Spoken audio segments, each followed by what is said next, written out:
Welcome to another episode of Big Trouble in Little Podcast. We've got a list, and you better believe we're going to check it twice. I'm Andy. I'm Chaz. I'm Joe Dubs. I'm Zach. All right, first things first. Yes, I cut myself shaving. Okay, there. We've addressed it. We can move on as a group now. Hey, what happened to your head? But anyway, this week we are watching Home Alone 3. Chaz, you chose this movie, sort of. Why'd you choose Home Alone 3? Well, my original choice was just I looked up really shitty Christmas movies. It didn't really have any stake in it. And then you were between this movie and Master of Disguise, and I was like, I would much rather watch both of those than watch Jesus Christ Vampire Hunter or whatever it was. Shout out to Jesus Christ Vampire Hunter from 2007, I guess. Shout out to Christ. Yeah. It's your birthday. He's the reason for the season, everybody. That's right. But yeah, and I'm such a sucker for the Home Alone series anyway because the first two are incredible and classics. Yes. Yeah. So Yeah. I don't know. I what's really funny is I gaslit myself on this movie a little bit, or I guess I like to have the Mandela effect. But we'll talk a little about that further in the movie. But that was part of the reason I chose it. So I'll save that for more. Something I was expecting to happen and it didn't. And it pissed me off. So anyway. Yeah, this is just one of those movies where they said, hey, we had a good idea. Can we milk it for more? And look at that quote at the top of the title. Better than the first two. Who the fuck was Roger Ebert? What a fucking hack. So he's got some weird ass opinions. That's one of them. That he actually said, I like this a lot better than the first two. It's much better. And Siskel got mad at him and they had an argument on air. That rules. And then he was like, he got so mad about him arguing with him. Like Siskel's like, what's wrong with you? Are you okay? And he's like, I'm better than you were when you said you like Starship Troopers. I'm like, that movie rules too. You're stupid. You're a hack. And then he arranged to have him killed. Yeah, probably. He knew something about Epstein. I don't know. He probably, Yeah, I mean, huffing fucking paint, man. Cancer. Like, what is that? What is that fucking People quote? just get cancer out of nowhere and die. Yeah. You know the CIA invented cancer, right? You knew that, right? Yeah. Probably. Just like they invented this fucking microchip or something. I don't know. And this goddamn movie. In this movie. And impromptu suicide. This movie's awful and I hate it. There, we're done. Yeah. I mean, no, hang on. Well, okay. no, there's going to be a whole lot of wishy-washy. Well, it's not as bad as War of the Worlds, and well, it's not as bad as this. And there's nothing that, wishy-washy about that. Those are facts. No. There's nothing wishy-washy there. Yeah, it's not. Okay, here, how about this, Andy? Let's take the movie title away from this movie. It is not a Home Alone movie. It is little kid shit. It would have been forgotten. It would not be on any lists. We wouldn't have watched it. Yeah. It would be straight to DVD. Yeah, no one would know it exists. It's VHS bullshit, right? then. But There's no one of consequence in this movie except maybe Scarlett Johansson, and she's not even like a name yet. Yeah, She's not old enough yet. Yeah. Like everyone else in this movie is a nobody loser, and everyone is like a worse actor than the person before them. Yeah, that is the biggest problem with this movie. Is the like parents. The parents are both awful, and the kids are awful, and just like all the thieves are just awful. Yeah, I like that guy. I like that guy with the long hair. He was the only one I liked. The one who's eating all the time. Well, he's eating all the time. And he's got all the smart ass remarks. He's the one with the quips. So what they did was they basically deconstructed Marv into two characters, and both of them are just shitty half parts to him. The two other gentlemen that aren't the leader are basically Marv, and then like because one has got the quips, and the other one is just kind of really stupid, even though he acts kind of serious. Mm-hmm. And he's the one that gets like all the electrocution and all the other stuff. They are effectively Marv, and then the other two are Harry in some weird way.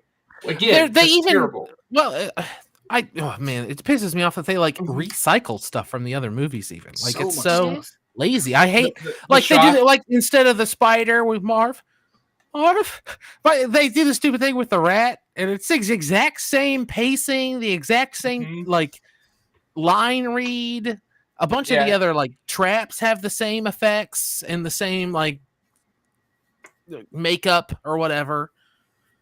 It sucks. I hate it. Like honestly, going into this movie, I was like, it better at least have the goddamn theme song because I love the theme song. Nope. Nope. That's the part. It quotes the beginning of it, and then it goes into its own thing, and it's like that sets the tone for the movie. Because the first thing that happens is you do get the first few bars of the Home Alone theme, and then it changes. It stays in the same key, I think, but then it becomes a song, and it's like, oh, that's this movie. Yeah. This kid is insufferable in this movie. I fucking hate him. I hate him. I hate his acting. Yeah. I hate his dialogue. I hate his actions. I hate his stupid little face. He hates kids. No, not all kids. Well, most of them. Definitely this kid. Definitely this kid. See, he's just so bland to me. That's the thing. It's like I wasn't even really offended by anything he did. He has like no fucking charisma. I mean, it's Macaulay Culkin's like one of the best child actors that ever lived. Though. Yeah, no, he's got like presence. Yeah. I don't just mean under the all of this. I mean, I see what she did there. Now this movie is it's literally they just took they tried to just make a mimic, like almost like a paper mache copy of everything from the other movies, but it doesn't work. Like it doesn't work. And instead of the whole thing being like he's wishing to be alone and having the premise of him actually being on his own, they go with this whole thing of he's just crying wolf, which is just dumb. I don't know. It's just a lazy attempt to try to like recreate the same magic they had in the first two films to make money, and it just failed. Why is the dad a fucking like idiot? Like he doesn't know he didn't have pants on. Well, I'll give the movie. Yeah, I mean that's he's just being a complete idiot. But I'll give the movie one thing: the Home Alone movies are predicated upon the fact that sometimes adults are stupid. That's the only way they work. Yeah. So you got to give him a little bit here. Yeah.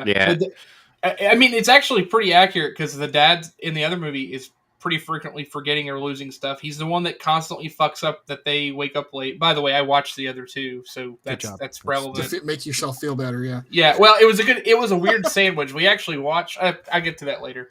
Anyway, I watched them, but not in the order you'd think I should have. But anyway. There is consistency in the fact that the dad's a fuck up, like as far as like just goofing certain things up that seemingly are small but then matter a lot more later. But I mean, it feels less. Wow, what the hell though in those movies? And to be fair to him, he has a lot of chaos going on around him. Sure, it's believable that adults fuck up in the other movies. Like it's stuff that you can see people in your life doing. Yeah, and it's like, maybe not Harry and Marv, but everyone else, all the other adults. As absurd as it is, at least the other movie is like the perfect storm of little things that add up and kind of like are kind of believable. Yeah, the spill makes the tickets go into the trash, like little things that just kind of add up. Yeah. Nothing from this movie comes together in a way that makes sense. We immediately start with like espionage, missile crisis.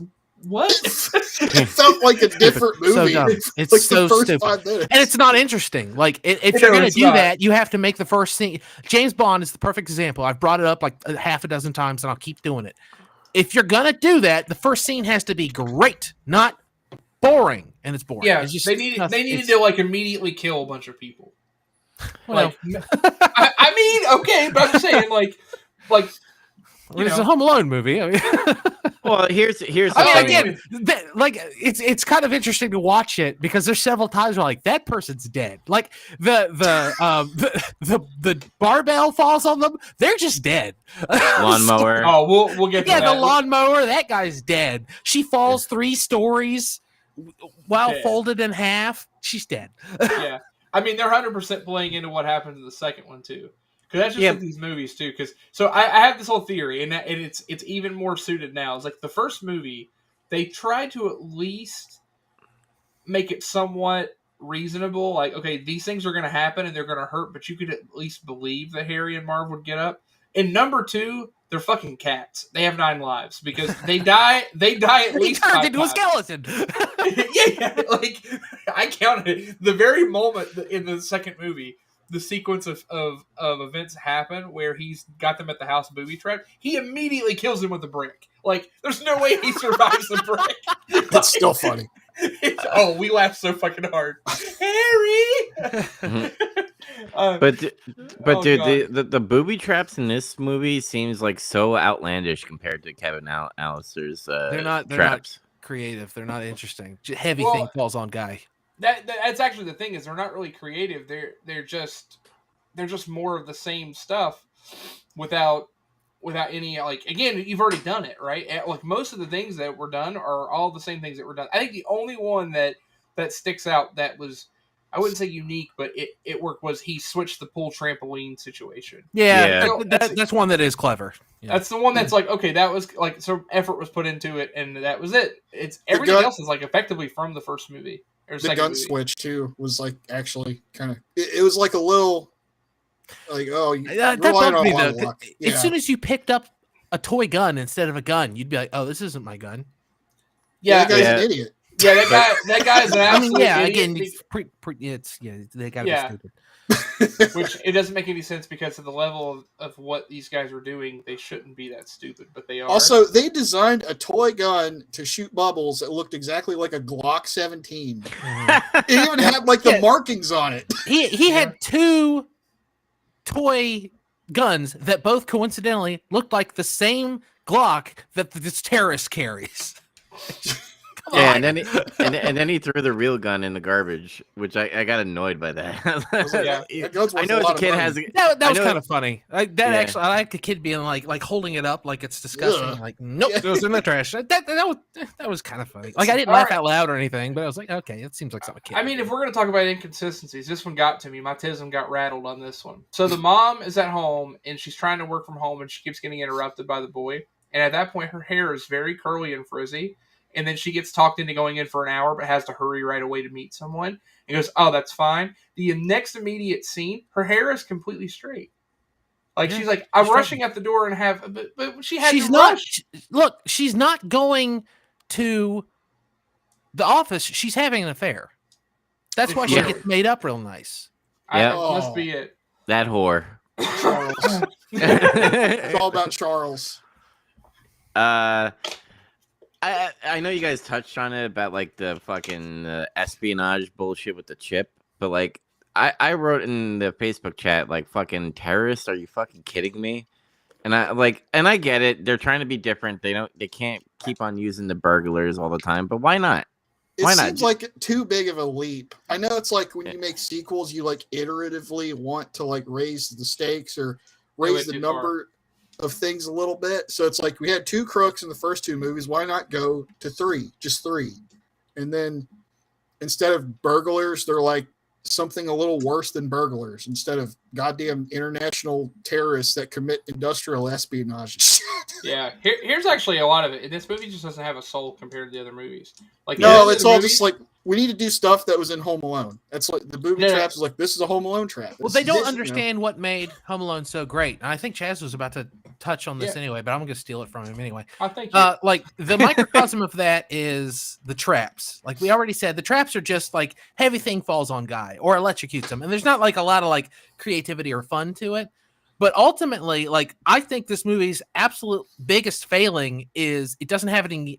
This is going to make me sound like a huge pussy, but whatever, bear with me. It doesn't have any like heart. There's not a moment where he's reunited with his parents and everyone's like I don't know. It's just like his siblings are just like, "Oh, it's pretty cool, dude," and that's it. Like, this movie was written with such a superficial what kids will like to it. Mm-hmm. There's no like, Home Alone is an enduring classic, not because of the traps. They help, but it's a really good story and it's acted well. And it's, it's compelling and it's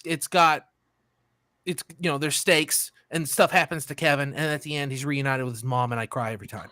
And there's an arc. Yeah. There's a character arc. Well, and this one, it's just, they just wanted an excuse to hurt a bunch of terrorists. Yeah. John McClane does that all the time. Like, it's not a big deal. Yeah, and he does it permanently and it rules. He does it forever. So it's exactly what I was going to say is like, the movie has no heart. There's no development for the kid. He doesn't learn anything. No. From what? That's important too, because Kevin always like comes away from it a better person. This kid doesn't come away with anything. He was already a Mary Sue. This is what you guys get for never listening to me. See, I was right in the end.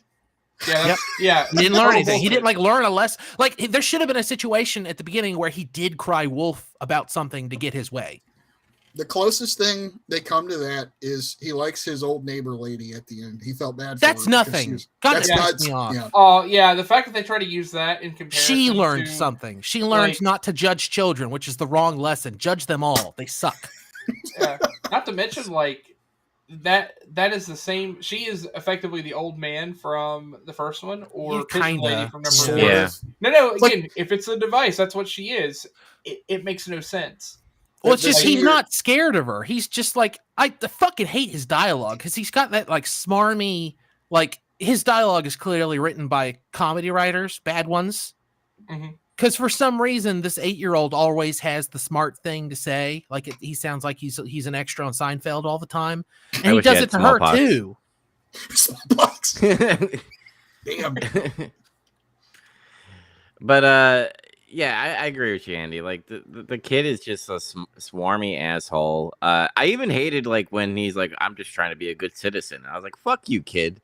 Like, number one, just mind your business. Go play your fucking computer that's next to your bed with your Windows 95 or whatever. Play your Game Gear. Yeah, your Game Gear. You got the games in the drawer like a Neanderthal. I saw that. They aren't even in the cases. I was like, oh, why? His parents wasted $200 some odd on that thing. It's in a drawer somewhere. Yeah, and there was only like even though I said in the chat I only laughed once, there was 2 times I like kind of laughed a little bit. The cheesy, mouse scene where he gets hit in the nuts and he goes, "Oh!" I was like, it's kind of funny. I fall for those nut shots or whatever. You like nut shots? Yeah. Yeah. And then it's the mangled fucking lady that gets carried by the police. I was like, what the fuck? She should have died. Flat out. She's paralyzed at least. How many stories is that house? It looks like she fell like 6 stories or something. Yeah. It's a 3-story house with a basement, so 4, I guess. Mm-hmm. She was in the yeah, I guess it's just the way they edited it. It makes it look so much taller. And what was the point of the plow fucking like flipping that car? There was no other. Listen, it was blocking the road. No, it wasn't. He could have went around. There was no other cars on the road besides that dramatic. one car. It was just dramatic. Yeah. We are the government. We have this will make this movie famous. Everyone will love this. We'll hit a van. Yeah. Oh, speaking of things that are famous about this movie, this is a gripe I had because I kept making the comment about how at least when we watch this movie, I'll get to hear tub thumping. Yeah, what the fuck? Tub thumping's not in this movie. I don't know if you guys remember. No, it's a part of this movie. It was a part of the advertising campaign. Oh. Yeah. I remember that. Yeah, I was pretty pissed. I remember. You could just put on Tub Thumping and listen to it, though. I mean, I guess that's what I gotta do. It's just right there. Anytime you want. Have you guys seen this movie before? We watched it? Yes. No. Yeah, I'd watched it before. I rented it from Blockbuster, and it was, oh man, Home Alone 3. It's like, I knew Macaulay Culkin wasn't in it. I didn't care, It was just like, whatever, it's fine. I Maybe cared. It'll still be cool. And then it wasn't good. And I remember being disappointed in it back then. This was one of the first movies I can remember seeing as a kid and coming away from it like, yeah, I didn't like that. Mm-hmm. This wasn't as good. Like as the realizing like not everything is mindless entertainment. Like sometimes I'm gonna not like things. Yeah. Mm-hmm. I saw this movie in theaters when it came out. Oh, Jesus Christ. Ooh. I went with my family. I was a little kid, but I went with my family to the State Theater in downtown Point Pleasant, West Virginia, which is now long closed. And we watched it. And I remember like they were like, "So did you like it?" And I was like, "Yeah." Like I tried to convince myself that I liked the movie. I distinctly remember being a little kid and being like, "It had a remote control car in it. That's cool." And he put a camera on it. That's kind of cool. And then like, that's it. That's all I had. Like, was some element in play that you didn't want to tell your parents, no, I didn't like that movie? No, it's just like I said, like that's when I started realizing I'm going to dislike movies. So I'm going to grow up to be like, I'm going to start a podcast where I complain about movies one day. Like that's going to be, this is my there. story. It's Home Alone 3 in the theater. I want a time machine to happen so Andy can go back in time and tell his younger self, "Don't go see the movie." Then we wouldn't be doing this podcast. Then Titanic. I'd be happy. You could have watched Titanic instead. What's with the like? I actually saw Titanic in that same theater. The snow camo fucking jackets. Like, I know the neighbors were. I know the neighbors were like curious with them, but they were just like, why? What? I get it. It's a kids film, and they're just like trying to be all goofy and shit. But like, if you're trying to sneak into a house and like blend in the neighborhood, don't wear that shit. No, you don't understand. Those guys are fucking operators. You see their kit, their loadout. They have like snow camo. They got like bandoliers of shotgun shells, even though only one of them had a shotgun. And it wasn't even the one who had the bandolier, I believe. And they all had Glocks, except that one woman had something that was clearly like a pellet gun. It was not an actual pistol. Yeah, she did. She did like all the flips. She was like a she's some kind of gymnast in her former life, I guess. She's Kelly when she does that flip into an elbow thing when she tried to get onto the porch. But yeah, it just I didn't like it. I mean, I don't. Maybe as a child I would have been like, yeah, cool, maybe. I don't know. But when I was a kid, I was like, that's not Kevin McCallister. I'm not seeing this movie. Well, and I know that's lame to be like that, but I'm that type of person. Like, if the movies were good with that actor, it should only be that actor. But because of like big productions, they like, oh, that was so great, we need to capitalize on this. Let's like make fucking 10 of them. Didn't they make like 4? They made like 6. 5? Oh, Jesus Christ! But like I already got used to the idea that the same actor is not always going to be in a movie anymore because of like Batman. And probably a couple other things I can't recall right now. But so I was already used to that idea. But yeah, I was still disappointed. It's not as soul crushing as seeing it in a theater and then walking away and being like, wow, that sucked. At least I got to do it in my home.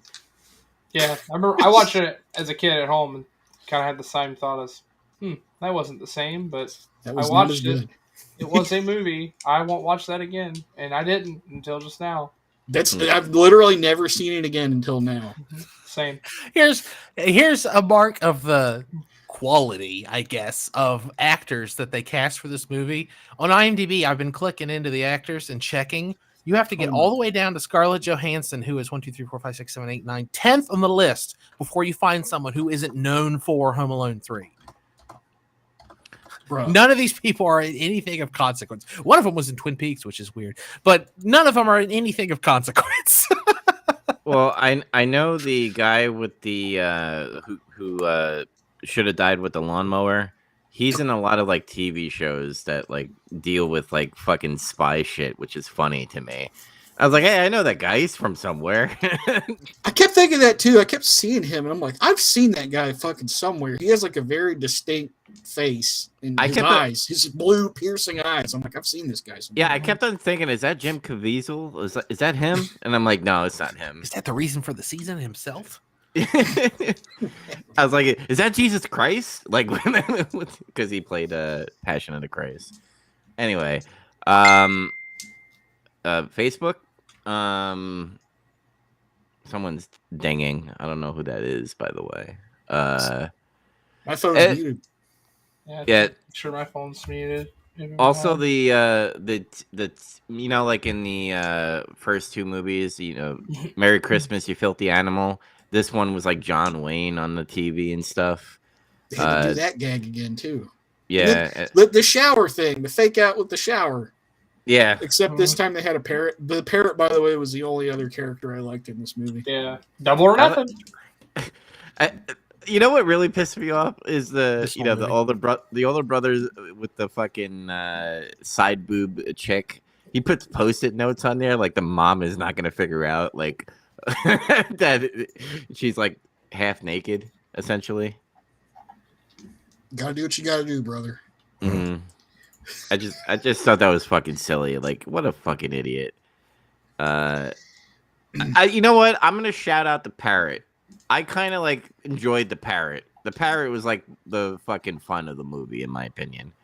Where he's like fucking riding the little fucking the little remote control car, and then he's on the phone, and the fucking dumbass terrorists are like, "Oh, it's a fucking lady," and I'm like, "You fucking idiot." I mean, to be fair, there's something that really pissed me off about the car and the camera though. He puts the camera on it and he goes and records them like breaking in places and gets the guy's face and everything, and then they chase it and they take the tape out of it. He's broadcasting that to a TV in his attic. How? Just record it there. How's he broadcasted it though? There's like a little block on the back of it that like broadcasts a signal. A little wireless one. I bet it doesn't. Yeah. It wouldn't reach anywhere near that. Far. No, the car wouldn't reach that far. It would get out in the street and die immediately. But I guess suspension of disbelief. But still, the signal's coming to that TV. Just record it there locally. He didn't think that far ahead. You already have a signal coming in. Just send it through a VCR. He didn't think they would catch his little car and take out his little tape. Well, he was wrong. I did kind of little enjoyed when the boss called and he's like, you know, when bosses usually go, well, this person has a kid too. And she's like, I don't care. I have a sick son. I need to stay here. He's like, well, it's your fucking, your point on this job right now. I need you to come in. And she kind of like digs at the boss and she's like, I don't appreciate you doing this, and hangs up on him. I'm like, yeah, fuck yeah, mom. Do that. Job. Yeah. Appreciate. Yeah. Mm-hmm. Banging it. Maybe the boss is banging her and she's like, I said she's having an affair. Yeah, that's right. Yeah. With Charles. Motherfucking Charles. Sorry, I just went to the juggernaut bullshit. Motherfucking Charles. My helmet. Talk about that shit because it's funnier in this movie. Yeah. Dude, don't even get me on that. That shit's classic. I'm also looking, and I came across while I'm seeing more like this. Home Alone 9? What? No, there's not that many. Way more than I thought there was. There's only 6 officially. It's a foreign film. It's Home Alone 9. They just made their own version. It was probably made in Afghanistan. I 100% would watch that. That actually sounds better than Home Alone 3, 4, 5, or 6. I want to watch Home Alone 9, and it takes place in like Africa. I want a Bollywood. That sounds fun. I want Bollywood Home Alone. Yeah, there's like musical in it for no reason. Yeah, Serbian Home Alone. I've been thinking about it, and what I want is I want a Home Alone, but I want them to take the premise, like that. What's the horror movie where the guy is blind? Don't Breathe. Yeah.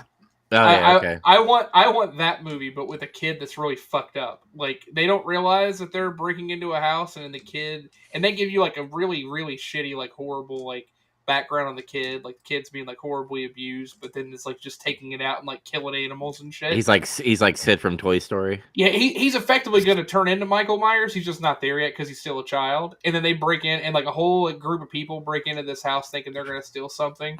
And this kid just immediately just shotgun blasts someone's like fucking legs off, and then he just gradually just kills everybody.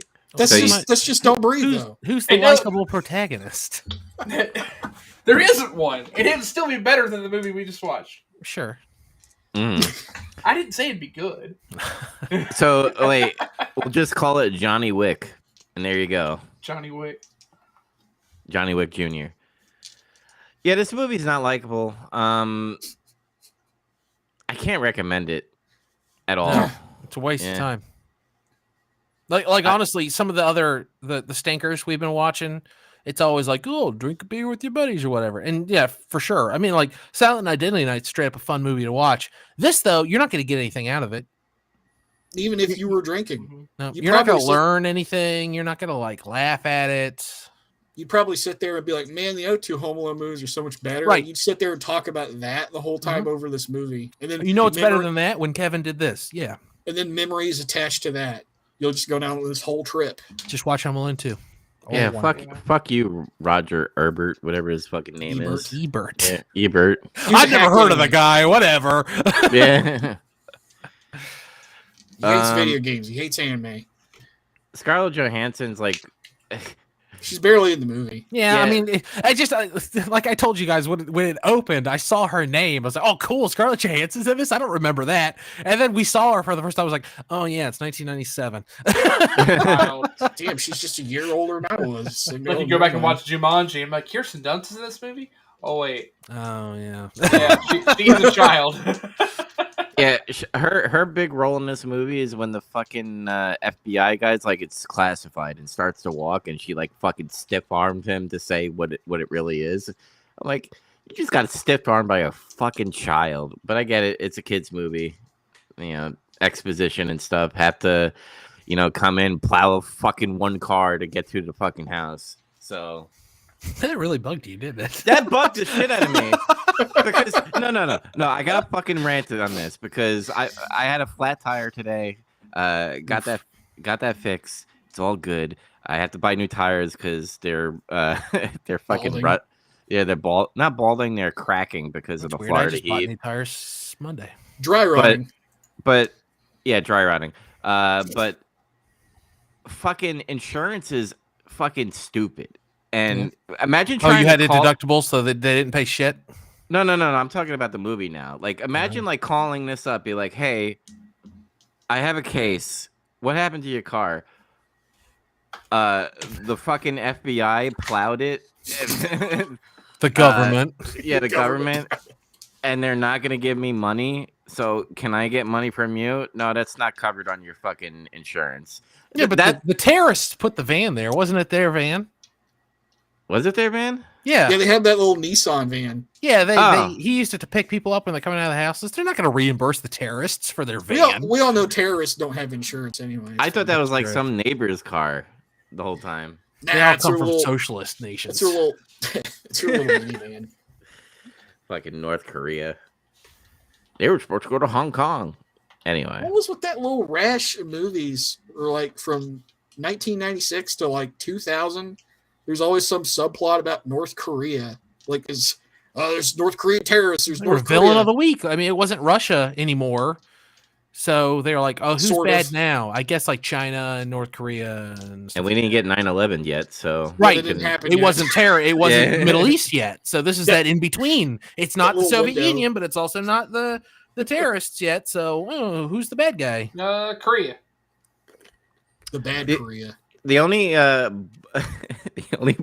the only fucking movie that I know that like had like a Muslim terrorist before 9/11. True Lies. There you go. Yeah. I knew it because I was thinking the same thing. I was like, which one? I got one at least.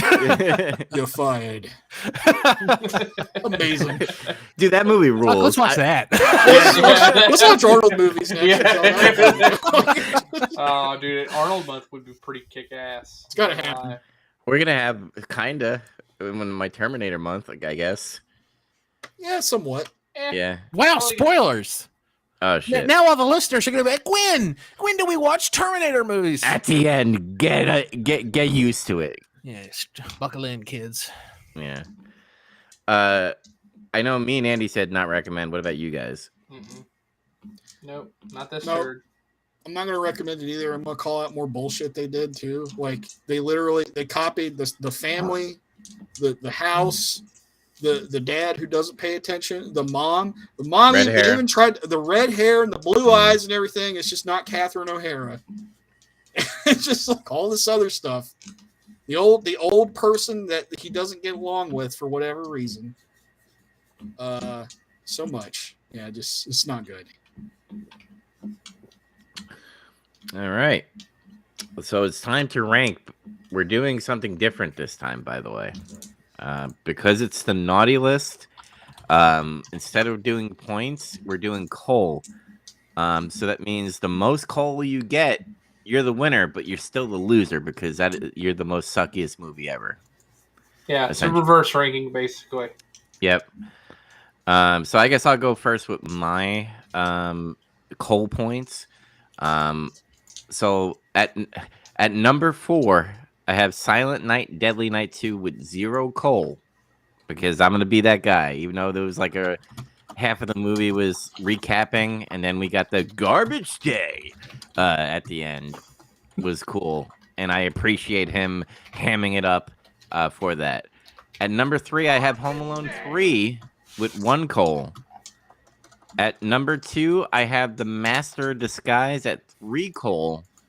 And at a whopping number 1 with 11 coal is War of the Worlds Ice Cube Zoom Call Edition.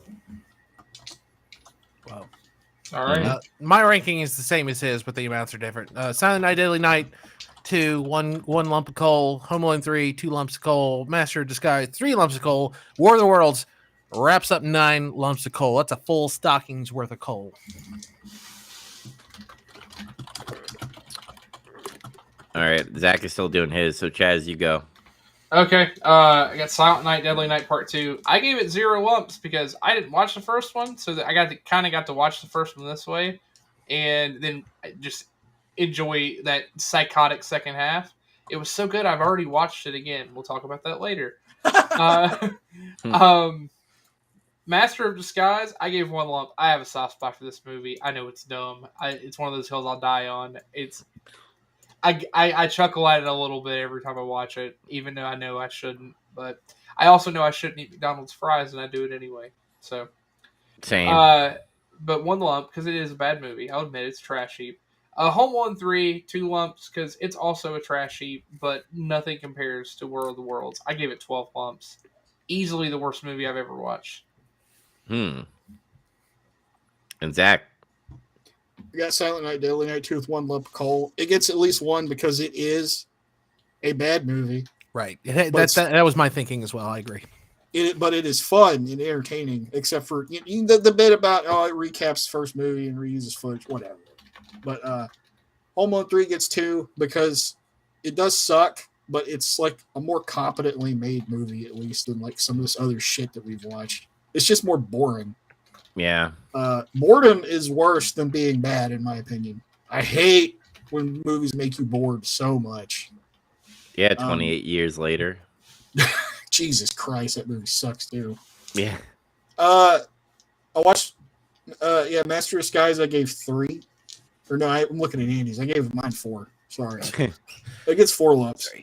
And then War of the Worlds 2025 gets 8 lumps of coal because it sucks. It's literally one of the worst movies we've ever seen. That's not hyperbole. You're welcome.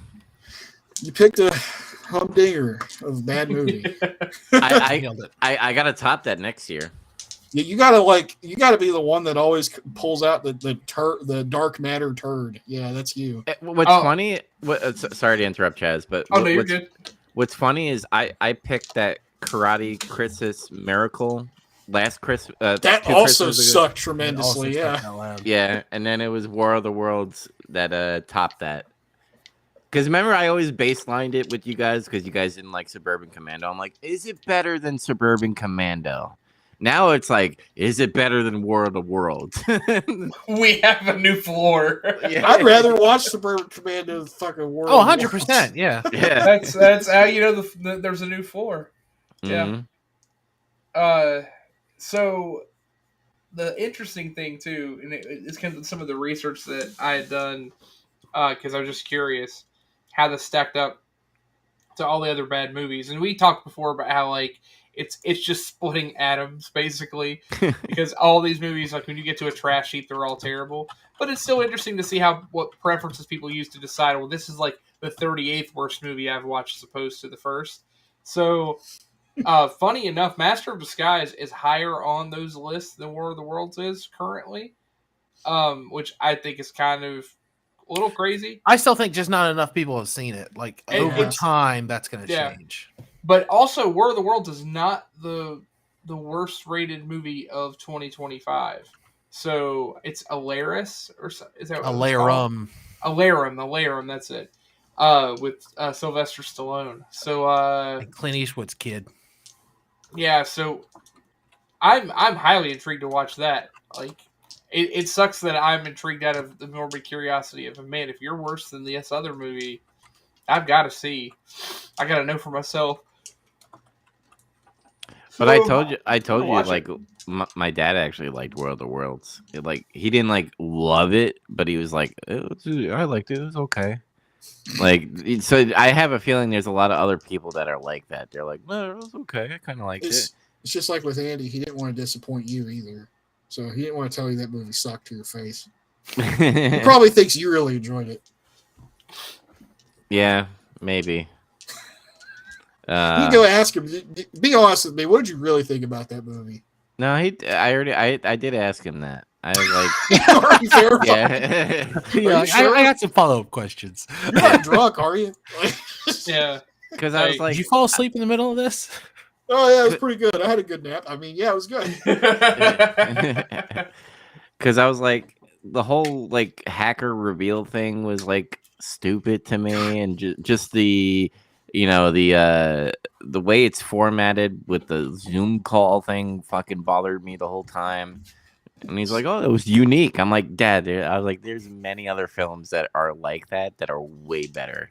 Like, I would actually watch the one where they're all in like a Skype call or whatever. I think it's called Unfriended or whatever. And Unfollowed. yeah, and they're like getting killed. I was like, that's more like.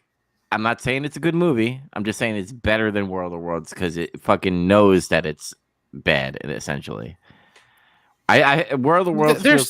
Most TikToks are better than War of the Worlds. I mean, come on. Yes, that's true. That's also a lot shorter. But Andy, what are we doing next? Well, ever since we very first started this podcast, January is the same. We always got to watch Twilight Zone. So, just like last year, all Twilight Zone are on the table.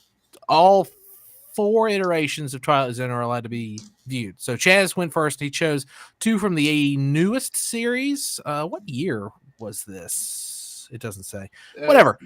But Meet in the Middle, season 2, episode 1, and Ovation, season 2, episode 4. I think it's 2022, by the way. Okay. I knew it was within the last 5 years or so. Mm. We're going to watch just those 2. And then don't worry, we got a bunch of classics coming up after that, thanks to Dubs and I. And Zach's still thinking. He's still pondering. Mm-hmm. Yeah. I'll do it soon. I'll put it on there soon. All right. So let me do the silent stinger for host credit scene. Be right back, guys.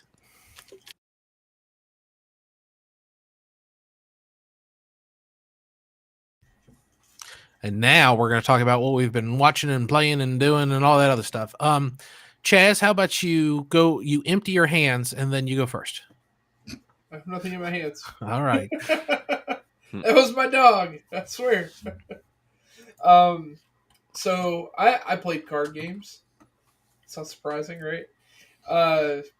Actually, I have marked on here that I played Pokemon, but I actually haven't played any Pokemon. Since I bobbed out of the event. I forgot one of the things that happened to me, non-related to things I watched or did. I had pneumonia. That was great. Oh shit! Like actual senior citizen pneumonia. Yeah, I had pneumonia and was on antibiotics. I'm better now, but man, it sucked.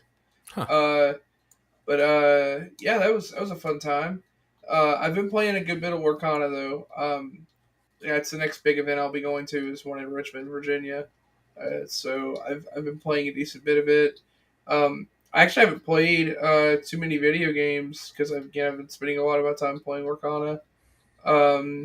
I did download Metroid Prime 4, but I have not touched it yet. Does it suck? 8.1 is terrible. It's probably too bad. It's probably just not worth playing. I'll play Dread instead. Trade it in for gas money and get it over with. Yeah, there we go. I did watch a lot of stuff though. My wife and I started watching the latest season of Ghosts again because some episodes have started. It's a funny show. I'm having a good time. I'm always going to recommend it to people. It's humorous, entertaining. I went to the theater twice. I haven't been to the movies.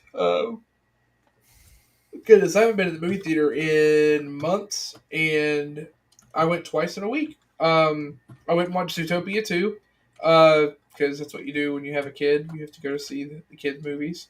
But it was pretty good. I enjoyed the movie. It's cute. I was entertained. And then I took my wife on a date night for her birthday. Before we could do that, I had to watch the first Wicked so I could see. Now, I've been to the play before, so it's the first movie is Act 1, the second movie is Act 2. So this first movie was all set up and had all the songs everyone knows from the Broadway show, and then the second one is all like payoff. So first one was like not bad, but it was very slow. But I mean, it didn't get interesting until like the last 20-30 minutes of the movie. Yeah, I know exactly. Yeah, because it was all just literally like slow build up, and then finally, oh, shit's happening. Exactly. Which is how the first act goes. Like the first act of the play, an hour, they're dancing and whatever, and it's like, okay, are we getting to anything? And then finally, you get to some real sauce. Like, oh shit, government conspiracies. I thought they were or something. That's the one that has. That's the one that has Skeletor Grande, right? Yes. Oh, yeah, they're both skeletal. They're both on Ozempic for no reason. Ozempic zombies, yes. Also, what the fuck is wrong with them? You ever see like videos of them like in interviews lately, like since the last movie? And I've been seeing there's been a lot of like it's one of those memes of the moment, I guess. I've been seeing a lot of that too. Oh, I got one this morning that said that it was like roses are red. Oh, I had to say roses are red. I don't remember what the other part was that it rhymed with, but it basically said they were in a secular non-binary relationship or something. I was like, I don't know what any of that means. If you guys are having sex, whatever, nobody cares. Yeah. I just want to know what happened, because it's like they do these interviews and it's like they start crying about out of nowhere. The helicopter, and then there's one time like somebody asked them like, "How was your flight?" and like one of them started tearing up. It's like, what the fuck? Oh, I haven't seen that. Well, whenever you don't have any muscle mass left, the Ozempic starts to eat other parts of the body, and it actually causes vision damage. Yeah, it really fucks with you. So like you're saying their tear ducts are just like super sensitive because the Ozempic's like killing their face. Well, it's also eating their brain matter, so it's affecting their frontal lobe and emotional control and impulse. Like, I wouldn't be surprised if one of them goes on a killing spree pretty soon. You got to watch that Meat Canyon video about getting on Ozempic. Yeah. But yeah. So it's a PSA about that. And them Lizzo shots, man, they'll fuck you up. Lizzo shots. Listen, I was on the Lizzo shots for a hot minute. I got fluffy again. I'm cool. You're cool with it. You accept it. You watched the Meat Canyon video. You saw. I got to get healthy. And when he wasn't unhealthy, he looked happy and he was fine and everything. Yeah. Yeah. To like circle back with Twilight's on, it reminds me of like the Mask episode where the guy's like dying and shit and he looks like a skeleton. That's what they look like to me, the people that get that shot. I don't want to get that shot. I want to do it the natural way of like losing the real way, steroids. Yeah. I mean, the thing is, it's the steroids. I don't think that's how you lose weight. On the gas to help you do something, just do the right gas at least. Yeah. Muscle milk. Yeah. I mean, here's the thing: they are okay. These shots can help. Right? I don't know how we ended up with this conversation. How are we going to do this? I'm sorry. Fucking semaglutide shots. Yes, semaglutide shots are fine if they're used in the correct setting. If you are 90 pounds soaking wet, you do not need Ozempic. Go eat a hamburger. Yeah, you probably need protein. Let's be honest. You probably need some meat. You know, some carbs aren't going to hurt you. With fat. Anyway, despite the skeletons being in the movie, how you would say it, second movie was really good. There's a lot of payoff. And music was good. There's like this really weird, like, apparently a lot of people are upset because there's a sex scene, and by sex scene I mean there is a number that is sang while one person is undressing, but like literally just like reveals his shoulder, and the other person like takes off something and then puts on what looks like a very large, like overly sized blanket or sweater, and it's now being called the witch's sex sweater. It's what are we in the 1950s? What the fuck? I don't fucking know, but apparently people were really upset about it. So it's better than the first one, though, is like what you're saying. Oh no, it definitely is, because again, you get all the payoff for the movie. Like it's good. I mean, like it didn't. Again, I am an easily provoked person when it comes to emotions. Like if something gets me, I'll cry, I'll tear up. The helicopter flies by, you start losing your. Yeah, I think about the flight. Yeah, I think about the flight. I didn't cry during this movie, but I watched the Broadway play. I already knew what was going to happen. What's the most embarrassing movie you've ever cried during? Go. Oh God, that's. I don't know if it's the most embarrassing because what's the most embarrassing? Like, what would you mean? Like, you're ashamed to admit you cried at this movie. Oh, yeah. See, that's kind of hard. Something funny. Just say something, I don't know. Billy Madison just got really upset when he peed his pants. Charlotte's Web. No, for real though. Kid, you Charlotte's Web has a sad moment. Like, yeah. Here's a good one. It's not necessarily that it's embarrassing that I cried because it makes sense that I did, but for the context of when it happened and how much I cried, I was embarrassed after. I remember sitting in my apartment in college. It's me, my roommate, and my wife Suzanne. At that point, we're just dating, and we decided to rent the movie Up. And I was actively like making noises, sobbing in her lap, like a baby. That's a little far. It was a little much. I was like. She looked at me and was like, "Do you need a tampon for my purse?" That's when she decided to marry you. You got dunked on. Yeah, I got dunked on a little bit, but it was funny. Like, love that first cry. I have not watched the first 10. I've watched that movie 3 or 4 times. I've not watched the first 10 minutes of that movie, and not even because I'm dodging it. It's just any other time I've watched it, I've just come after it. But I'm like, man, I'm really glad I dodged not watching that. I don't know if I have it in me to fall apart like that right now. No, it's still rough. No, the reason I ask is because I don't remember. I don't know, just for some reason it got to me. And I didn't like cry, but I got like choked up. You know, you kind of get the quiver in your throat a little bit. But I got really upset during the movie Onward when the van dies. That's upsetting. Like he loves that van, and then he sacrifices it, and I was like, "That's really sad. It's not fair. He loved that van."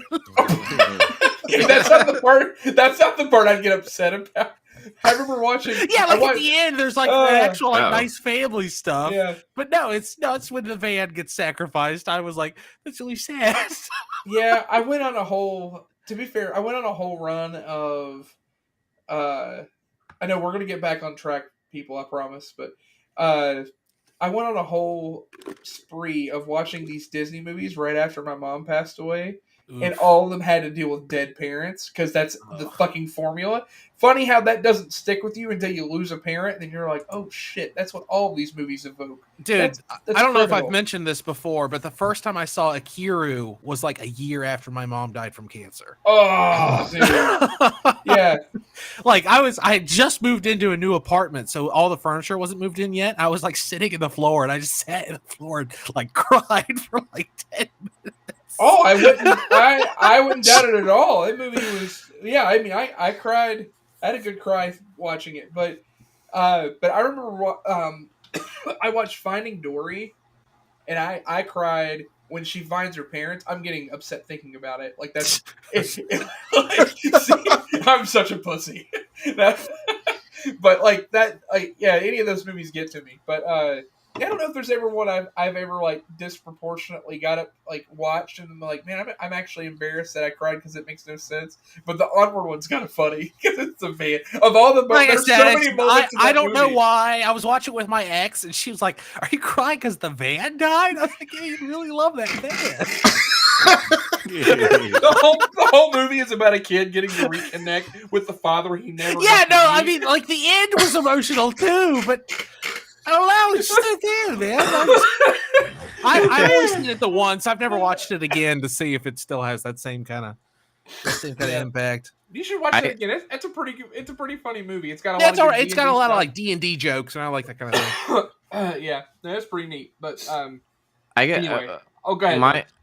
My I guess embarrassing movie. It's gonna sound lame, but I'm into hockey, and I never had a moment of like having a big victory, like a championship in this essentially.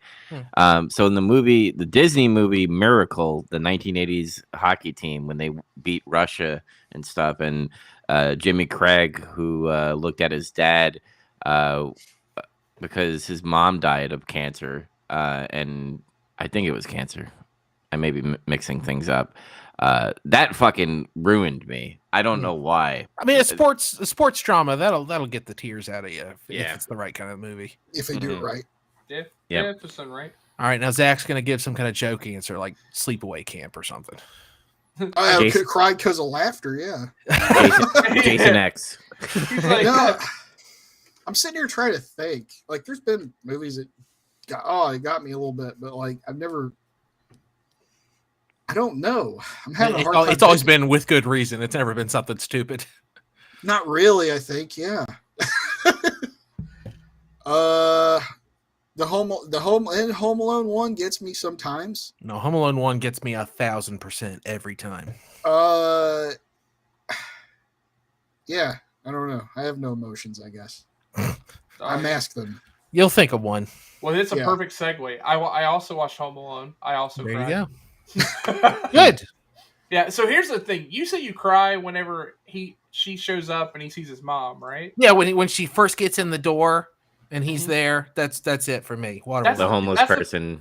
That's not the part that got me this time. It was when the neighbor reconnects with his family and he realized, like, he goes. I mean, that's like 4 minutes later. It's not even, it's not that far removed. I mean, it's like I was holding back the tear, and then the tear escaped whenever I saw that. But yeah. Oh, sure. Yeah, but you got hit with 2 emotional gut punches. I watched Home Alone 2. So it's the order I watched them for relevance for our episode. I watched Home Alone, and then I watched Home Alone 3 a few days later by myself. Oh, Jesus Christ. That's a sandwich. And then I watched Home Alone 2 today. There you go. Yeah, you did do it backwards. You should have watched Home Alone 3 first. Yeah. And then wash it down with the good stuff. Yeah, that's just how it went. Just like the lineup of how I watched it with the family. I said Home Alone 2. Home Alone 2 was yesterday, not today. We had a snow day, so we watched Home Alone 2 and drink hot chocolate. I don't know what those are anymore. Yeah, that shit doesn't go down there. No, I got stuck on the interstate for 3 hours that was my snow day. Oh, that shit! Coming back from work or going to work? On the way. Oh, that sounds awful. I texted him. I said, "I'll be there when I can." not your fault. That was yesterday. So we also had for our Thanksgiving, we did something different this year, and I don't know if it's going to become a thing or not, but it was kind of fun. We did a thing called turkey-oki, where we basically celebrated Thanksgiving. I mean, you could do this on Thanksgiving Day, I guess, but we did our Thanksgiving dinner, and then as everybody's just hanging out, we all just started drinking, and then we just rigged up a karaoke setup in the house, and just took turns doing karaoke like you would if you went to. Like, you can just do that any day. It doesn't have to be a holiday. Sure, but you don't have the family there to do that. Oh, sure. It was a big family gathering. Gotcha. Yeah. So we had like a dozen people over, and all the families like joining in and just like being ridiculous and singing and carrying on. All right, who sang Journey? I want to know. Oh, it was me for sure. Yeah. Did you sing Africa? I did. It was requested. That's his song. Yeah, that's his song. I knew it. There were a couple of requests. I had to sing a few. But that was one of them. But yeah, we had fun. I think at one point in the night, not to brag on myself because I have no control of this and I don't agree with it, but at some point someone called me karaoke Jesus. I thought they took that too far. that was a thing that was said in the house. So you're the reason for the season. Now you got to die for their lyrics. Yeah. Oh goodness. Sorry. No, it's okay. So, and then, at that point we'd already been drinking a lot, and I'm talking to my brother. Everyone's kind of like parties died down, and we're talking about a movie, and he's like, "Hey, have you ever heard of this movie Silent Night, Deadly Night?" Oh, here we go. Oh no. Yeah, and I'm like, "Have I?" And he's like, "Yeah, I'm thinking I'm going to go watch it in a few weeks. It's because he's got like a pass. He goes to the movies at least once a week or more because he's just a lonely old person already." But like, same. Yeah, I mean, same. I mean, yeah, I just mask it well, and I'm not allowed to go to the theater as much as I like. But yeah, I'd do it too. But anyway, he was like, "Hey, I'm going to watch this movie in a few weeks. It's like a remake of the original." And he's asked me if I watched it. And I'm like, "Well, I've kind of watched it." He's like, "What do you mean?" He's like, "Well, I watched part 2." And I don't need to go explain where this went. We ended up watching part 2. So he watched part 1 and part 2. So we watched at the end. I asked him, and he was like, "That was something," because he's someone that appreciates trash, and he was like, "That was great." He was like, I feel very mixed because I'm very mad. I had to rewatch part of a movie I've already watched. Yeah, but you watched it with someone, like, that's way better. Yeah. Yeah. Oh no, we were drinking and laughing and carrying on. Yeah, that's perfect. That's that movie's. That's where the way it's meant to be watched. Yeah, we talked about the acting, and he was like, "Oh yeah, that's." You know how some movies open with like the director recommends you play this loud, or the director recommends you watch this in a dark room. It should open with the director recommends you call some friends and tell them to bring a 6-pack. Yeah, that's exactly that's what we did basically. We drank and watched it and laughed and had a good time, and it was just as great the second time around. Just you got to. It was really got to you got to get through the first half. Like we did watch the first because he had never watched it, and at first when he's like, when he told me that it was the first movie, I thought they'd at least like reshoot stuff. And this is literally just the same footage. It's like it's okay, we'll push through. And at one point I'm like, do you want to just fast forward to the good stuff? And he's like, no, we'll just watch it all. So we toughed it out. It's not. Yeah. It was at that point it was like 20 minutes, and it's like, yeah, we'll tough it out. So what a beautiful disaster of a movie. But yeah, that's all I got. You know what's funny about Silent Night, Deadly Night 1? You know the part where like they're having the Christmas party and then like the guy is like raping the girl in the back room. I always think like he's like Paul. I don't know how to say his last name. Reiser from Mad About You. Anyone's last name. Yeah. They spell it fucking weird. Anyway, he looks like the dude from Mad About You. And I was like, everybody looks similar to something in this movie. It's weird to me. But did you tell your brother about our podcast and listen to? I'm kidding. He already knows about it. Yeah. Oh no. Yeah. Nice. I don't know if he follows or not, but he's at least aware that I do a podcast and knows the name of it and everything. He has a letterbox. You'd think that he'd follow, but I don't know. Hell yeah. We have fans in India apparently because on Spotify they had their little year recap thing, and I just wanted to see who's watching. So we have Singapore, which I think that's Mateo who's watching our shit. And then number 2 is United States. Number 3 is Germany. Number 4 is Russia, and number 5 is India. So interesting. Yeah, we got international fans. We do. But who's next? Zach, your next go. Okay, I watched all Stranger Things season 4 again because it's been 3 goddamn years, and I forgot that it had been 3 goddamn years. Mm-hmm. Yeah. Are you going to go to the theater and see the finale?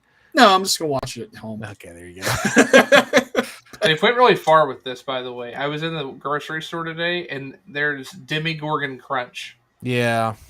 They've made a bunch of weird tie-in merchandise to Stranger Things ever since season 4, I noticed. Like, you remember when they had, like, the frozen pizzas you could get? That was, like, the pizza shop.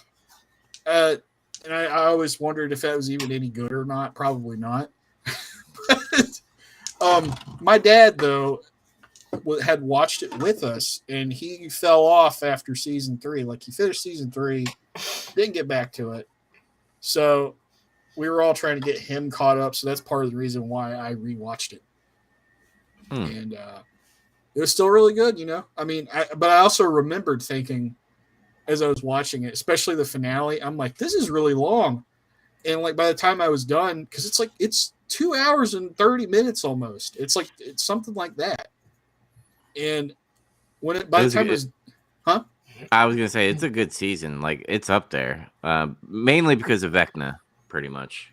Yeah, and some other things. Yeah, but like by the time it was done, I was like, I don't think this needed to be that long. I think they could have cut this down a little bit, but whatever. I remember thinking that when I initially watched it too. So I'm wondering what this is going to be like this new season that I have not watched yet. which is apparently just 2 movies. Yeah, I'm waiting until the other part comes out before I watch everything because I don't want to. I don't know how long the other part's coming. It's whatever that December date is. That's when we're getting it. Okay. So we just gotta wait like basically a month. Okay. Yeah, I'm at this point. I might as well just wait. I've never watched it, so yeah, go ahead and you're fine. But yeah. Still good stuff though. Wait, you never watched season 4 or the whole series? I haven't watched any Stranger Things. The whole thing, yeah. Oh Yeah, Jesus! I've watched the first like 5 episodes, give or take. Yeah, just never get around to it. It's good. The first season's great. 2 kind of is like lacking. I think 3rd season sucked for me because of all the locations that they go to. I don't want to spoil anything. And then like season 4 is where I'm like, this is fucking cool. Because like the tension of Vecna, by the way, which Vecna is played by the guy who is Freddy Krueger, by the way. Robert Englund. Robert. Yeah. Englund? Yeah. Mm-hmm. No, he played a different character. I thought he was the guy in the asylum. I thought. I'll double check that for you. Yeah. Anyway, I've also been watching Gundam 00 because I'm trying to catch back up and refresh myself on Gundams in between watching ones I haven't watched yet. It's really good. I'm like 18 episodes in, I guess. Yeah, I started slow and then I got kind of hooked. Is that the one that takes place on like a real Earth, like the real nations exist or whatever? Yeah, and it's like there's like superpower blocks and stuff. It's like the America basically is an empire for real now. Okay. Like not just in like spiritually, it's an empire. It literally is. Okay, I thought that was the one. Yeah, and there's like they had like solar power wars because the entire world switched to like more sustainable energy, and like the Middle East got cut out because nobody wants oil anymore, and they got pissed off, so they started having wars about it. So it's really interesting because I remembered this about it, but it's like one of the Gundams that tackles a lot of like more pertinent real topics. Shit. Yeah, real world topics like terrorism. Yeah, I remember you pitched it to me one time that way, and I've always wanted to watch it, but there's so many. There's so many, but you should go watch it at some point. It's on the list. And I forgot how screwed up a lot of the pilots are in it too. This might be the one that's most edgy in terms of how fucked up the Gundam pilots are. It's interesting. Like more than Gundam Wing, really. I watched the Qatar Grand Prix. There it is. That's what I wanted to talk about. We can talk about that. I didn't watch the sprint. I don't know who won it. I didn't really watch sprints. Who did win the sprint? Wow. Was it Oscar? Yes. I thought Oscar won the sprint. Yeah, Oscar won the sprint. Max got second. I can't remember who got third. Lando was like fourth. Oh, okay, maybe it was George. No, maybe it was Lando. I don't know. It's just, the sprints are like such a like, okay, who cares? Let's move on to the real shit. Because they do qualifying the same day as the actual sprint, and it seems to matter more. And then the race happens, and it just blows it. Like there were like 2 good sprints this year, and the other ones were all like I don't even remember. I don't really care about them. I know some people like them. I'd be fine if they just did away with them. They need to do away with them for sure. Like I think the drivers don't like it. There was a sprint in Austin that was okay, and there was a sprint somewhere else that I didn't hate. I can't remember which one it was. The sprint in Shanghai was fine. Those are the only ones I can remember. But yeah, the race itself though was pretty interesting, eventful. Yeah, like it's weird because it was one of those races where like everybody kind of settled in for a while, but certain people were doing things and making moves, like specifically Max, I guess. Well, yeah. I to contextualize it for the other two. I guess the asphalt at Qatar is like all fucked up or something. Like it's extreme. So Pirelli said you cannot go more than 25 laps on any tire. And normally like part of the strategy is like go longer on a tire or do something creative, and it's 57 laps, so everyone's going to hit the pits at least twice, definitely. Yep. Mm-hmm. And on lap 7, which is when the first pit window opens, there was a safety car, and everyone went to the pit except both McLarens and one Haas, and then he went to the pit the very next lap anyway. They just didn't want to double stack like everyone else did, and that fucked McLaren's race up. Yeah, because they were in first and second, and they finished second and fifth. Second and fourth, I think. Fourth, yeah. And Max won. Yeah, Max won, which was great. And Carlos got third. Let's go. Carlos Sainz got another podium, which is awesome because he's one of my favorite drivers. So it's still possible. 12 points. 12 points is between Max and Lando. I call it. I still call it. He's going to win. He's going to win. I don't know. I don't want to get too excited. Like, if I want something too bad, the universe is going to take it away from me. So I'm trying to pretend like, no, it's not a big deal. It's not going to happen. But yeah, Oscar was so devastated, though. It was funny. Yeah, I saw the radio mess. He's just like, I can't believe this. In media, like, you know, he's just like, I feel so bad for him. Because he's like, oh, God.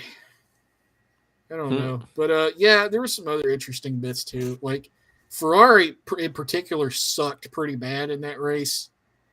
I don't know what was going on. I forgot that they apparently gave up on car development really early too, and that's why they suck so much, I guess. A lot of people have. Aston Martin has like basically publicly said, "Hey, we're kind of done working on this car." They were one of the first, I think, that were like Alpine was first. I think they were like, "We're not we don't care about this year. Fuck it." Like right out of the Alpine gate. said, "We don't have the money to do this." So. Yeah, and then I think Aston Martin was next, and then it was Ferrari. Like pretty shortly after, it was like, yeah, we're not focusing on this shit. Haas is like not officially said it, but it's kind of clear Haas isn't developing their car at this point too. Yeah, so it's like when some of these guys in these not as good cars get decent results, it's more impressive. Like Pierre Gasly's like not been doing good at all, and like all of a sudden he's like Pierre Gasly again. Just out of nowhere. Yeah, he keeps getting like Q3s and getting points, and I don't know. And he's just happy about it. He's just like coming up to Lewis Hamilton and be like, man, the Ferrari sucks. Hey, you guys fucking suck, you know that? All right, peace, brother. Fucking French. But pretty entertaining stuff, though. And I watched a YouTube video that was really cool about haptic and optic filmmaking. And I shared it, and I don't know if anybody else ever watched it. I have not watched. Resend it to me. I'll resend. Well, I don't think I shared it in our chat. I think we have like a film chat with like some of our like actual friends in real life. Not that you're not a real life friend of mine. Yeah, our real friends, Tom. It's just people that I've met in real life. Yeah, we have people we actually care about, and then you're just a fan. Speaking of moments to make you cry. I'll send it after we're done talking. But, it's like it's something I've felt, in my gut, and things I've noticed before. It's like, man, old films just look different, or like this just looks better, or this just you complain about CGI and whatever. But yeah, the 80s and 90s, like I always say, it's like different filters and shit compared to today. And there's more to it than that. And on some level, I knew that there's just technological differences involved, but it's like it's more than that even. It's because it comes down to the way people just make movies now. And it's like about that and like what the differences are and everything. And it was really cool. And I went down a little bit of a rabbit hole. I watched like another video this guy's made, and like I subscribed to his channel. I forgot the name of it, but like he makes good videos. It's all about movies and stuff. Played some Battlefield 6. That's still going pretty good. I restarted play. Oh yeah, we played one time. Yeah, that was fucking like insane to the point at near the end. I was like, I gotta take a shit. Good night, guys. Doing your sudden shits just stops everything. It's like your stream earlier. Mm-hmm. Oh yeah, I don't think he even knows you were in there. I got in there and he's like, I got to shit by, and he just left. I joined at the wrong time. I started playing Marvel Rivals again. Same. Dubs has too. We haven't played together yet, but we will. Yes. It's nice to play that game that reminds you of Overwatch and is better than Overwatch now. Yeah. Yes. I think that's why I like it a lot, because it reminds me of Overwatch 1. It scratches that itch, Yeah. Maybe I would like it then. Is it time to pick it back up? I literally picked it up and dabbled with a couple characters. I think I played one match, and then I just never picked it back up. Squirrel Girl. I throw nuts at people. There's a lot more characters now. Yeah, Andy tried. It's free. You don't got to pay for it. Maybe. I mean, I have all these games I need to be playing, so I don't know. Yeah, but you don't play games socially anymore. Yeah. Mobile Suit Arena counts, I guess, but yeah. So you play card games. It's a humble living. It's fine. I played more Gundam card game via Mobile Suit Arena, and I've been trying to figure out where my decks are at in terms of whether or not they suck or you need to play my red green. I think I figured it out. I think I've got it now. Yeah, we'll do that soon, I guess. I axed my red white deck because it wasn't working. And is that the one that had Cubile and stuff in it? Yeah, Haman and Cubile were like the big bosses in that deck. And I modified my purple white with like the units that have all the suppression in it. There's something to that. I'm not going to give up on that idea. Didn't you know purple sucks? Purple doesn't suck. Yeah, that's right. He hasn't been brainwashed, everyone. No, purple is my favorite. And it's right now like in the meta. Like when you look at tournament results, purple doesn't turn up for like the top 16 results of deck types. And I was like, this is bullshit. The purple's good. And it's coming back a little bit. I'm a little bit annoyed because it's been coming back with a deck build that is almost the same as what I have, but I haven't won with mine. And I'm like, what are these people doing that I'm not? That reminds me, I'm going to say this on the show so that I can call you out on it specifically, but I was going to send you a message about it, Chaz. Anyway, you should talk about card games more generally. Instead of just the stuff you do for Pokemon, you should make some videos that talk about, and I've heard you say this before, and it's helped me think about what you said about it, but like how many cards you trade into how many cards, like your card economy. Talk about like what ramp means, talk about what tempo means, stuff like that, like real vague stuff that everyone can use. I think you should do that. Yeah. Card tutorials.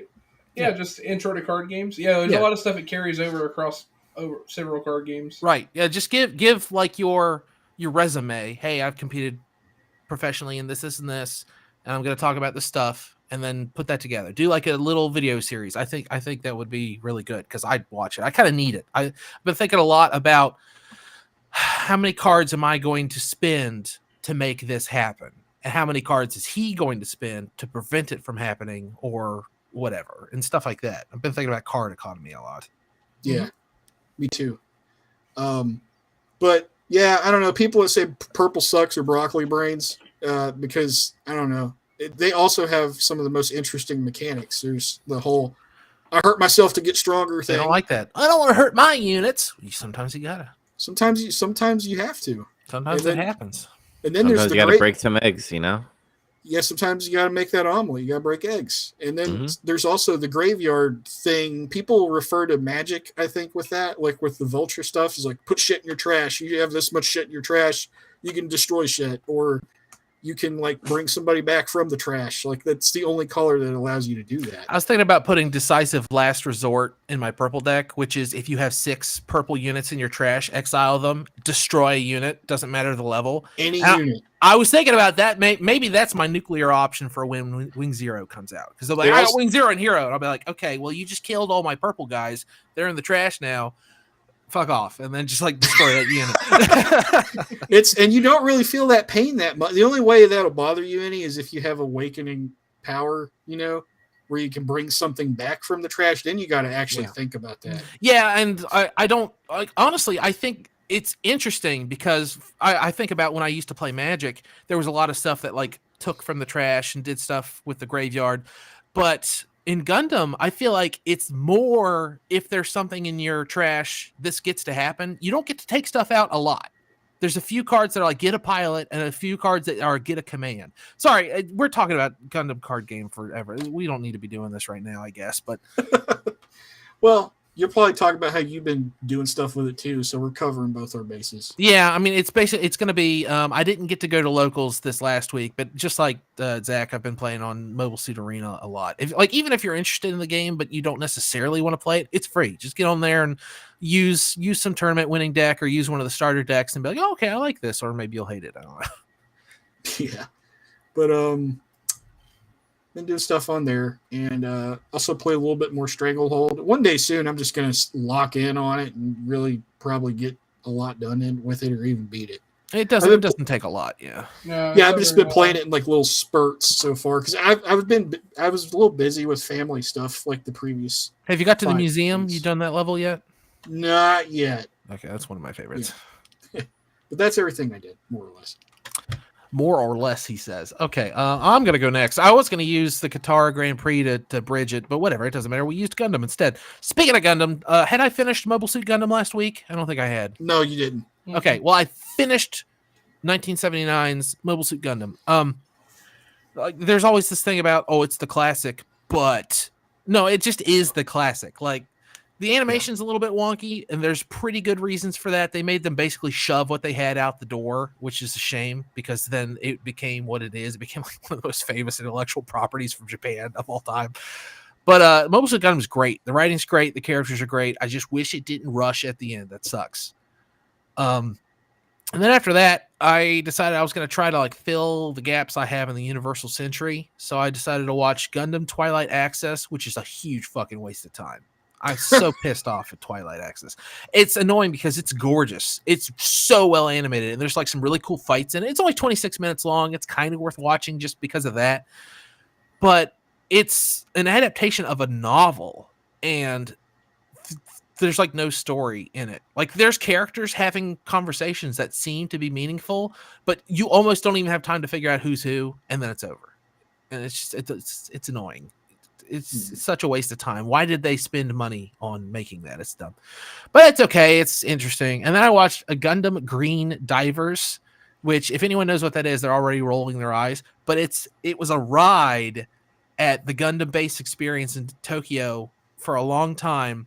And it really is just you're on this civilian ship that's going down to Earth, and the Titans and the AU are having this fight somewhere nearby, and then a Hyzak accidentally damages the ship, and then a GM comes over and helps you a little bit, and then you're falling down to Earth. And what it was is the Japanese aeronautic space museum or something, whatever. It was a joint thing with them, and so a bunch of it is learning about decompression and atmospheric re-entry, and you'll skip off the atmosphere if you're at the wrong angle, or you'll burn up at the wrong angle. And a lot of it's talking about that, and it's obviously meant to teach you about it. But then it's kind of exciting because I guess the way it was, the exhibit had controls at your actual little seat, and you had to do stuff on re-entry, and it was interactive and stuff. But it doesn't exist anymore, and now it's just a video. It was a special feature on, I think, Unicorn when it came out in Japan. And but it's kind of I liked it better than Twilight Access. It's a self-contained story. It's kind of neat, and at the end, it looks like the Zeta turns up to help you, which is pretty badass. It's, oh man, it's Zeta that rules. Camille's here, but it's a custom Zeta that's painted white and pink, and the voice actor is the same voice actor in Japan that voiced Amuro. So everyone's kind of confused about who it's supposed to be. It's kind of a mystery because Karaba, the organization that Amuro works for in Zeta, is there. At the end, what happened, I'm just gonna spoil it. It doesn't matter, but you should watch it if you like Gundam. It's on YouTube for free. At the end, when you're in the re-entry capsule, the two main characters are siblings, and then you are there with them because you're in the ride or whatever. And some stuff happens, and a Titans unit has to help you. It's an ASMR, and then that Zeta has to help you, and then the Earth Federation forces on the ground help you, and they all team up to save a bunch of civilian lives. And they're all man, I wish it was like this all the time. All right, bye, I guess. And they all go their separate ways to continue fighting the war, and that's the end. It's kind of cool. I like it. Besides that, I watched a different anime that wasn't Gundam called Overtake. It's about Japanese Formula 4, and it's actually kind of good so far. I've only watched the first 3 episodes. Of Formula 4 is like the feeder series to Formula 3, which becomes 2 and then becomes 1. It's like the junior Formula 1. Yeah, it's kind of interesting. Parts of it are very much like the main character's a photographer, and he's never been to a race thing before, and he'll ask dumb questions sometimes, and they'll tell him, and it's the way of telling the viewer. So if you already know about racing stuff, sometimes it's like, why are the cars weaving back and forth on the formation lap? And someone's like, oh, they're warming their tires. And it's like, well, I knew that. I know what a slipstream is. I know this other stuff, but it's still an interesting series with interesting characters. It's only 12 episodes long. I'll probably see it through to the end. The only other thing, I watched Qatar Grand Prix. We already talked about that. The only other thing I wanted to kind of mention is I've been watching a bunch of Majular videos on YouTube. Again, he's a video game creator. This isn't even a new video. I just rewatched he has a video of every RPG that was released for the 3DO. It's a very good video. If you're interested in like cockamamie, dumbass video game stuff, it's very interesting because the 3DO had many exclusive RPGs, and then there's many that were exclusive to the Japanese 3DO, and they're all bonkers. They're very weird and interesting. So it's very worth watching if you like weird games, especially from the 32-bit era, 64-bit era. And then of course I'm still doing Big Trouble Rips. I opened Magic the Gathering today for the first time ever. What do you think about that? Oh shit, I didn't see that. I gotta watch it today. No, it's up today. I've been wanting to open some of them Final Fantasy cards. I finally did it. Congratulations on hitting 50 subs, and I've been seeing people that are commenting actually and being like, that's cool and stuff, and I'm like, hey, look at him. He's moving up in the world. It's happening. I'm up to 51 subscribers now, if you can believe it. And yeah, people are commenting, stuff about, honestly, Gundam is like probably my biggest thing, but I'm still going to be opening Pokemon. And like I said, I just bought Magic. So only a few packs. I love that Zach is like, do it when you like, should I open F1? He's like, do it.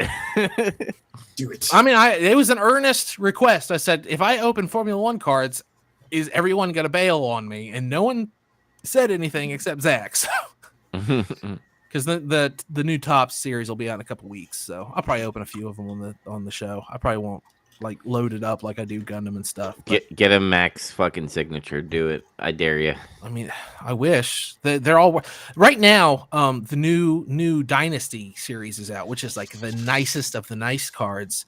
And if you open a Lando Norris 1-of-1 patch signature card, they're worth starting at $15,000, and if the patch is cool enough, they're like $20-something thousand. So, but those dynasty boxes, they're like $300 or $400, and you get a pack of cards.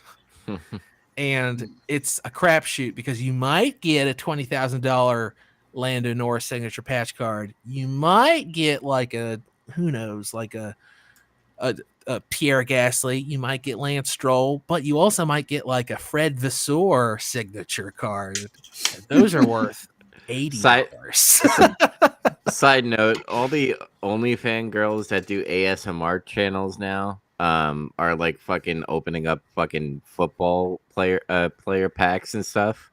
Yeah, sports cards are having this weird renaissance right now. It's very strange. Like on Whatnot, sports cards are outselling Pokemon now. Mm-hmm. I mean, Whatnot's turned crazy. I have people. Yeah, Whatnot is a cuckoo backwards land, but it's fucking. People were bidding on doilies that had ducks and geese sewn into them. Like I was like, how old are you, fucking? Yeah, Whatnot might not be the exact specific. Like measuring rod for culture or anything. It's another interesting thing. Sports cards are blowing back up in a big way, and I still can't find WWE cards anywhere. Nobody's got them. I only see the Panini fucking 2023 fucking WWE cards, and I'm like, I don't want that shit.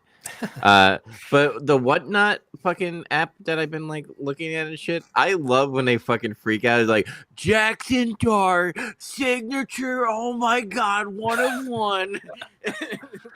I just watch the clips on Reddit. It's like so and so pulled or whatever, and I'll see it. But yeah, that's what I'll see. And I mean, to your point, Dubs. I mean, what's gonna make opening packs like that better? Boobies.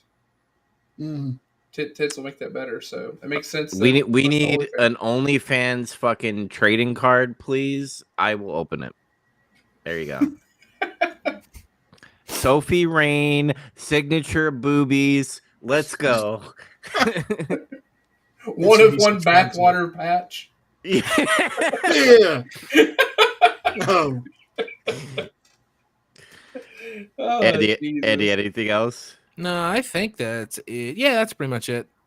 Why don't you take us home? Zach, I wanted to say you were right, but I was in a Mandela Effect universe where Robert, whatever his last name, I can't say last names. Can't say last names.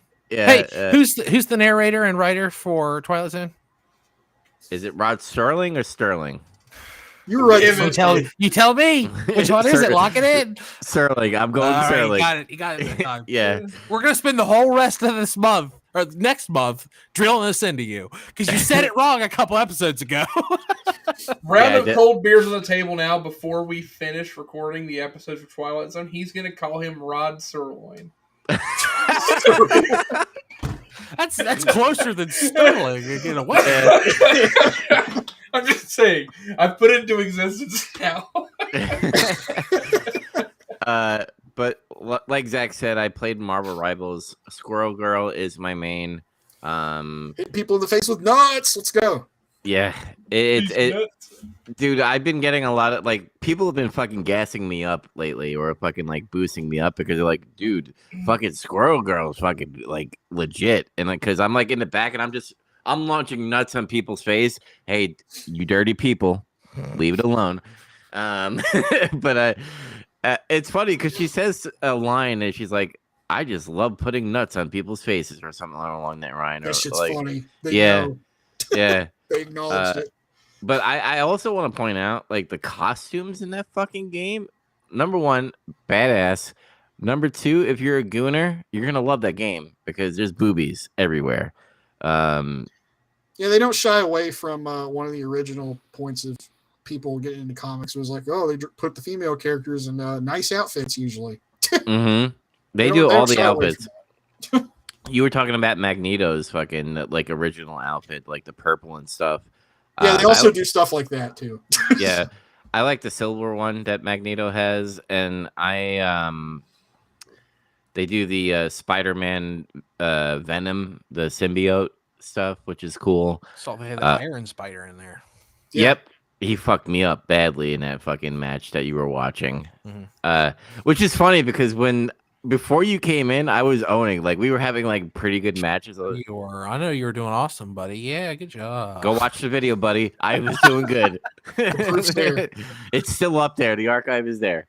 I played Battlefield 6 with Zach and friends. I don't know names because I know the usernames. I know there's a Steve.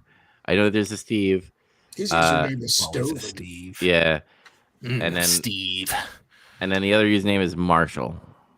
Yep. That's confusing because I know him as Philip. Yeah. Because when you say Philip, I'm like, who? Because it's I ran into a situation like that at a local card shop one time where I was talking about him, and he's like, who are you talking about? Because I'm like, I was here with him and Philip, and he's like, you mean Marshall? I'm like, oh, yeah.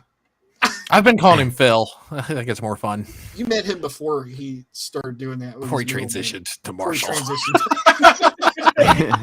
He called him by his dead name.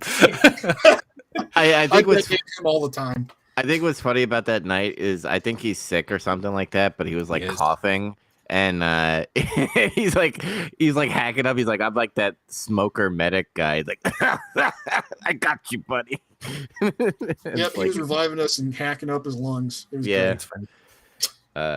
I think we owned that night, did we? There was one match we got killed, but the rest of the ones we were owning, I think. We started out kind of shitty, then we did good, and then we ended kind of shitty again. But yeah, and I shitted just up and down, and then literally. You got to go shit. Yeah. What's funny is that match I was doing really good, and I was like, I gotta go. He had fecal urgency. He had to leave. Yeah. Fecal urgency.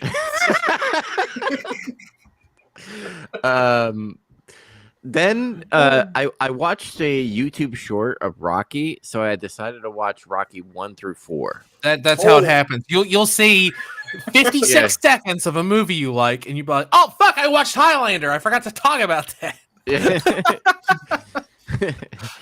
I'll talk about it. But man, maybe next season this might be a little hint since I like ruined Terminator. I might pick Rocky next season. We've talked about it several years in a row. It has almost been a pick many times. Yeah, I've wanted it to be a pick a few times. So dude, if you're a fan of Rocky, start pestering us. It'll be sooner rather than later if we hear someone wants to see it.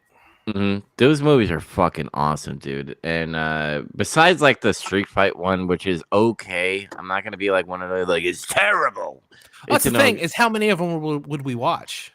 We would have to cut it up. Like we would have to do like 1 through 4, and then we'd probably have to do 5 and Rocky Balboa. To this day, have never seen 5. Really? Nope, not once. It's an okay. Oh, there goes Zach again. He hates Rocky. Man, I fucking hate that guy. He's like, Rocky 5. Fuck this. I'm out. But I've also like, I don't know. I think I retrained my brain ever since I like cut out all those anti-woke YouTube channels and shit. I've been enjoying media again, which is kind of like exciting. Because like I'm playing games again. I'm actually getting into single player games that I'm actually like. Doesn't matter. Look, this goes for everyone. The only piece of media that you need to consume that's critical of other media is this podcast. Cut it all the rest of it. Cut it out. Mm-hmm. We're all you need. Yeah, and we're essential. It's so funny because I played Yakuza 0 on Xbox because of Game Pass, and then I got rid of Game Pass. And then that face was Yakuza mentioned. Yeah, and then I bought Switch 2 Yakuza 0. You're starting over. Yeah, because it was $30 on Black Friday. I still don't own that game. I should have got it. The reason why I brought up the anti-woke shit channel stuff, because remember like how people were talking about Star people Wars. Say several Yakuzas are woke because like a single character will be gay or something in this 80-hour game. Mm-hmm. It's not even that, because like Star Wars Outlaws that came out with Ubisoft, people were like, "Oh, it's woke because it's a woman," like fucking Han Solo, essentially. But there was the deluxe edition, which was for $30 that I bought on Black Friday. That's coming on my Nintendo Switch too. And I played it on my brother's, and it's a fun game. So here's the moral of the story. I don't understand. I'm sorry. You finish, then I'll do my thing. Okay. Stop listening to the YouTube channels. They're all grifters. Except this one. Except this one. Watch Big Trouble in Little Podcasts. Watch Big Trouble Rips. Watch Future Chaz teaching you how to play card games. And getting some color. There you go. I just did the whole lineup right there. But like, stop listening to these fucking people because they don't care about media. They care about making money. And they're feeding off of your emotions. That is bullshit. Now, is there fucking things that are probably forced, like politics and stuff? Like, Chaz, you brought up, like, why are they, the wicked people, why are they bringing up how, you know, if they're having sex or not? Who gives a fuck? Let's talk about the movie, essentially. Mm-hmm. Fuck that shit. That's all I'm going to say. It cured me. It's weird, dude. Like, it flipped the switch. I know you guys yelled at me for, like, years. You're like, dude, just fucking play. Who gives a fuck what these people think? I finally listened. And there you go. I'm having fun again. I feel like the passion is back for me with video games. The only time I bitch about it is, like, you know, Zach, when you talked about Metroid 4 and stuff where it's like 8.1, I'm like, it's because of those fucking channels, dude. That's part of it, I think. Yeah. I'm the one that brought that up. Yeah. It just rustled my jimmies today. I don't know. Mm-hmm. There's a motorcycle. It can't be a perfect game. But yeah, the dog. Is there a dog you can pet? Mm-hmm. But yeah, I'm looking like I've been playing Red Dead Redemption 2, just fucking roaming around. I'm not doing shit. You're all about nuts in video games. Yes. There's nuts in Red Dead? Mm-hmm. Yeah, horse nuts. Yeah. That was the joke. Yeah, never mind. Yeah, you see the horse nuts and stuff, and then you see the horse like take a shit. By the way, horse does the dookie. Yeah. Yeah. When I'm doing Red Dead Redemption 2, I forgot things in stories. Like there's a town that you robbed, and they're looking for you. And I went through that town, and literally the whole town was shooting at me. I was like, this is fucking awesome. I love being hated. Yeah, I love being shot at. It's great. But yeah, I'm having fun again. It feels great. But that's all I've done. It's cool. But Andy, you were about to say something? Oh, it was just people say, "Oh, the protagonist is a woman." That makes it woke. Like, and I mean, I don't want to sound sexist or anything like that. This is just it's from way back, from being a teenager, from being, a little perv or whatever. Part of me would rather watch a woman for hours on end instead of a man. Yeah. Mm-hmm. I mean, just saying. Like, if I got to stare at an ass for 30 hours of a game, it might as well be a woman's ass. The little that I played of Star Wars Outlaws, it's kind of like Sigourney Weaver from Alien, essentially. She's like in that vein. That's what she kind of looks like. That's the vibe I get. It's annoying because, like, I mentioned it last time where this anti-woke channel was debating this guy who used to work at IGN called Colin Moriarty. Yeah, and he was like, the anti-woke channel was like, yeah, this Ghost of Yotai is failing. He's like, dude, they sold 4 million. That's their other thing they like to do. They like to say things fail when they're not failing. I don't know. It's like to perpetuate some. One of my favorite things for the last couple years has been, at some point a long time ago, I liked Assassin's Creed on Facebook. And I haven't played the last several games, but whatever. I still get their stuff like the few times I log on to Facebook. It's usually in my feed, and there's all these people who think that they're soldiers in the culture war that laugh react every Assassin's Creed post, and for some reason, to me, that's the funniest thing in the world. It's so, I don't know. I'm like charmed by that level of I'm really serious that this is. Like there's a woman and a black man in your game. Laugh, react. Oh, I got him. I got Ubisoft. I just love it so much. It's historical and accurate. I'm like, but it's cool though. I get to be a black guy that fucking carries a big fucking sword. Cool. Which, by the way, that's another game that they say that they fail. Keep in mind it's Ubisoft, which is a shitty company. But if they're failing, why are they like porting it to Nintendo Switch too? Like so if it was fail less, that's why. Yeah. they're trying to stave off failure. They're failing. Yeah, but anyway, that's all I've done. I watch a bunch of Rocky. I actually might watch the Creed series. I heard that was I watched Creed 1. Have you never seen Creed? I watched Creed 1, but I didn't watch the other one. Oh. Same here. I love Creed 1, but yeah, I never watched the second one. I've never watched it. That's another good like tie-in. That's you do the Rocky movies and then you can do the Creed movies. Yeah, that would have to be part of the Rocky universe ranking if we ever did it. The Rocky Extended Universe. RCU. All right, well that's it. We're gonna wrap it up here. That's our list. So if Santa wants to co-sign it and get the coal out to where it's needed, that would be best. And in the meantime, you can like and follow us on YouTube, of course, and then also Google Podcasts, Spotify, iTunes, anywhere you get podcasts from. And of course, also, Chaz now promised, that's a social contract, that he's going to make videos about how to be better at cards. So you better follow him. And besides that, you can catch him on Turbo Blaze GLC, where they'll discuss Pokemon specifically, Pokemon the Gym Leader Challenge.